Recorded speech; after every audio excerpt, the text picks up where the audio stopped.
OK, we've got to move on now. Our World Cup destiny could be decided within the next 8 days, and with those two qualifiers against Sweden and Austria imminent. As always, Tony O'Donoghue is keeping tabs on Irish preparations. And Tony, I believe there have been some developments this evening.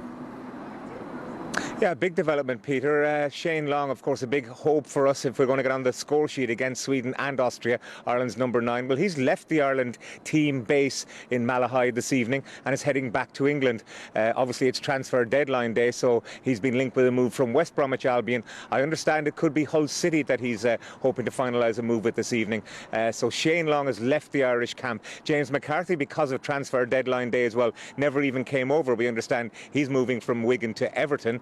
So that hasn't helped with preparations for Trapattoni. Along with that, Mark Wilson went for a scan today. So did Darren Randolph, one of the goalkeepers. Mark Wilson is hopeful to be fit for Friday. But Trapattoni has called up Greg Cunningham, a specialist left back. So that would suggest there are some question marks over Wilson's fitness coming into this. No question marks finally, though, for Anthony Pilkington. Would you believe this was his 6th call-up to Republic of Ireland squad? 5 times he was unable to answer the call, but today he finally arrived to Ireland. I had the injuries and I was always committed. The first time I had to pull out. My bags were packed ready to come over, and it was the morning we had a morning game, and we was due to fly out, me and Wes, after the game. So, and I got injured during the game. So, but like I say, I've been no good to anybody coming over here with a bad hamstring and saying I was fit if I wasn't. So. But now I'm over here now, and I'm excited for the game, and hopefully get a good week's training like Robbie's saying, and hopefully we can pick up the points that we need on Friday.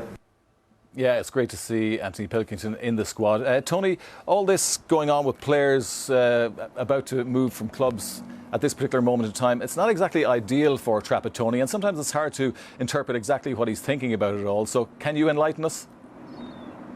Well, I think it's dreadful that the transfer deadline continues into the season, and this is the international window, of course. These are the 2 most important games Ireland will have. Behind me here at the Aviva on Friday against Sweden, a match that's certainly winnable for Ireland, and we have to win at least one of the 2 games, I imagine, at this point. Austria 4 days later. James McCarthy isn't here. Robbie Keane has to come from America. He's not here.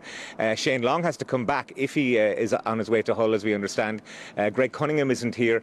Steve Staunton faced this in 2006 when a number of players were on the move before a game away to Germany. We lost the game 1-0. It's tiny margins, and as Ian Baraclough, I'm sure, will tell you, managers want their players around them for as long as they can. Every minute counts. It certainly does, and of course it's probably the most crucial time for quite a while for the Republic of Ireland squad, and you can see both those matches live here on RTE television. My thanks as always to Tony for bringing us right up to date on the latest developments from the Irish squad.